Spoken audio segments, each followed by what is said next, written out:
प्रणमामि मुहुर्मुहुः नमः श्रीयतिराजाय विवेकानन्दसूरये सच्चित्सुखस्वरूपाय स्वामिने तापहारिणे।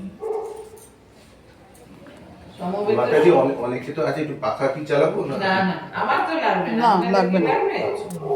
ঠান্ডা লেগে যাচ্ছে, সব সর্দি জ্বর কিছু সেরকম এলাকা বলছে। আজকে এই যে অধ্যয়ন কোচিং সেন্টারের অনুষ্ঠান বার্ষিক, এটা না না, আমাদের মাসিক, এটা সাহিত্য সভা। এটা মাসিক সাহিত্য সভায় আমরা এসেছি। এতক্ষণ বললেন উনি গৌতম বাবু। হ্যাঁ, গৌতম বাবু তার স্বরচিত গল্প পাঠ করলেন, খুবই ভালো।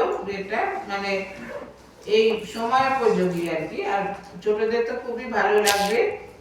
তো এখন আমাকে এই বোধিসত্ত্ব বলতে বলেছে, তার ছাত্ররা সব দেখালো মা আর সিস্টারের ছবি।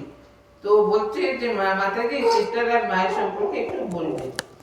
তো সিস্টার আর মায়ের সম্পর্কে বলতে গেলে মনে হয় যে সিস্টার আর মায়ের যে মধ্যে যে একটা সম্পর্ক, সেটা যেন একটা মাতা পুত্রীর সম্পর্ক, মানে মা আর মেয়ের সম্পর্ক।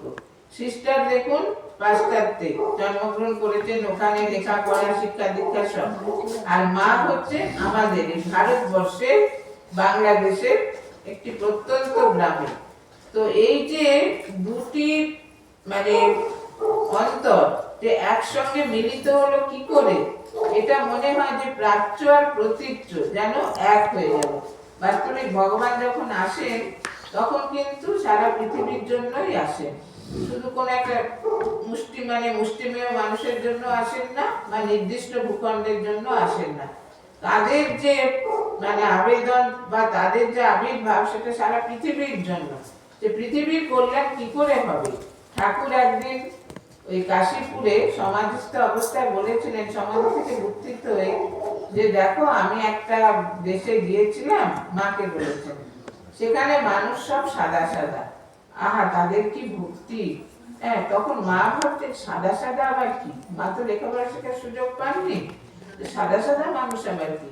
পরবর্তীকালে যখন স্বামীজি গেলেন ওই বিশ্ব ধর্ম সম্মেলনে চিকাগোতে, তারপরে স্বামীজি ওখানে 4 বছর থেকে বেদান্ত প্রচার করলেন, ঠাকুরের কথাও দু একবার বললেন। তাতে করে কি হলো, স্বামীজির সংস্পর্শে যারা এসেছিল তারা ভারতের যে অধ্যাত্ম সম্পদ, সেটা সম্পর্কে তারা খুব ভালোভাবে জানতে পারলো।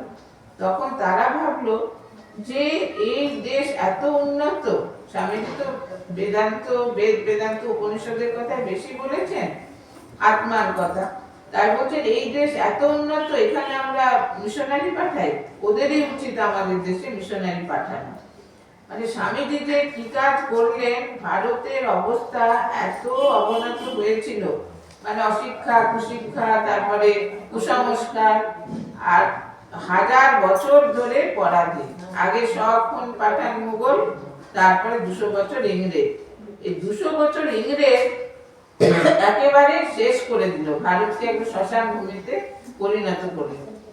কিন্তু তা সত্ত্বেও দেখুন ভারতকে একেবারে অবলুপ্ত করতে পারলো না। কেন? তার এই অধ্যাত্ম সম্পদের জন্য। এটা এমন একটা শক্তিশালী সম্পদ যে যার মূল্য পৃথিবীতে, কেন সারা বিশ্ব ব্রহ্মাণ্ডে কোথাও মানে এত মূল্যবান জিনিস নেই, মানে এটা একদম শেষ কথা। সেই জন্য স্বামীজি বলছেন যে ভারত বেঁচে আছে তার এই অধ্যাত্ম সম্পদের জন্য। কিন্তু শুধু তো ভারতে থাকলে হবে না, সারা পৃথিবীতে সেটা প্রচলন দরকার, বা সারা পৃথিবীর লোক জানুক।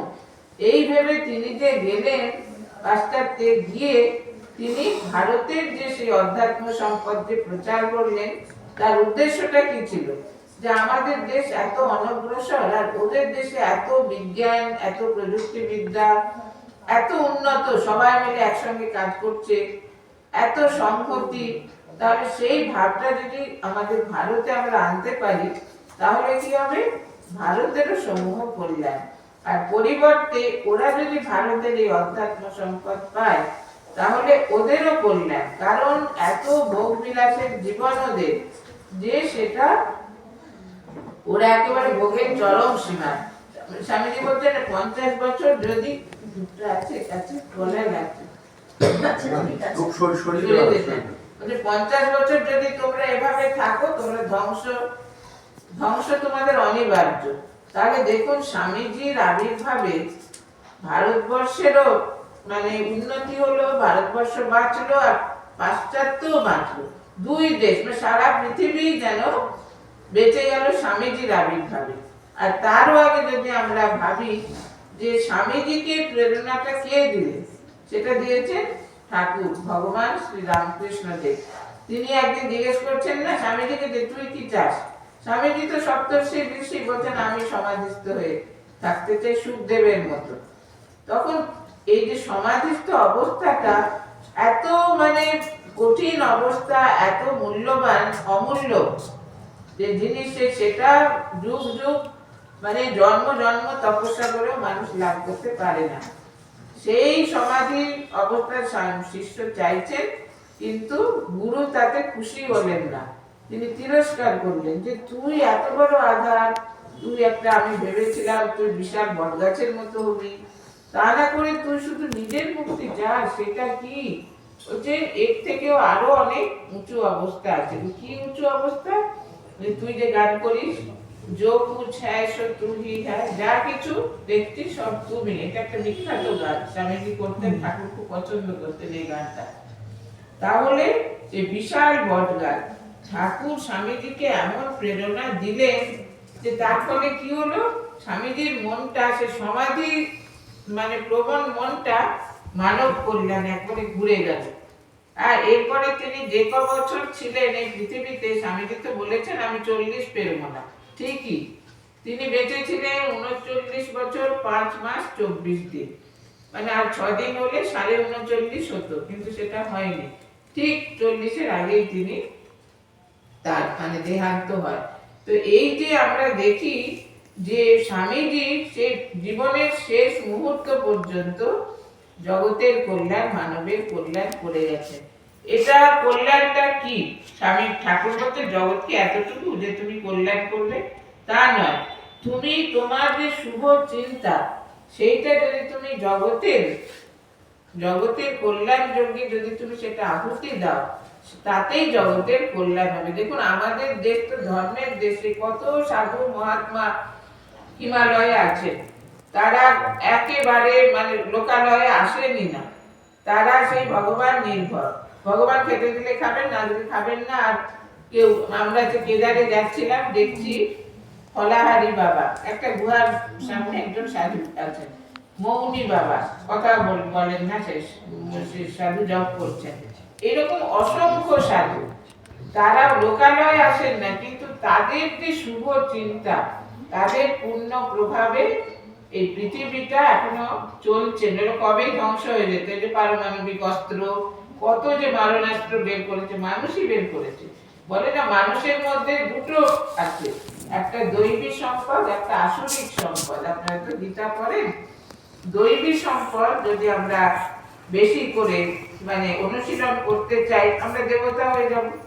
আর যদি আসরিক সম্পদ আমরা করি তাহলে আর অসুর হয়ে যাব। এটা সব কিন্তু বলছেন যে তুমি কি হবে সেটা কিন্তু তোমার উপরে নির্ভর করছে। আর মানুষ পারে না, হেন কাজ নেই।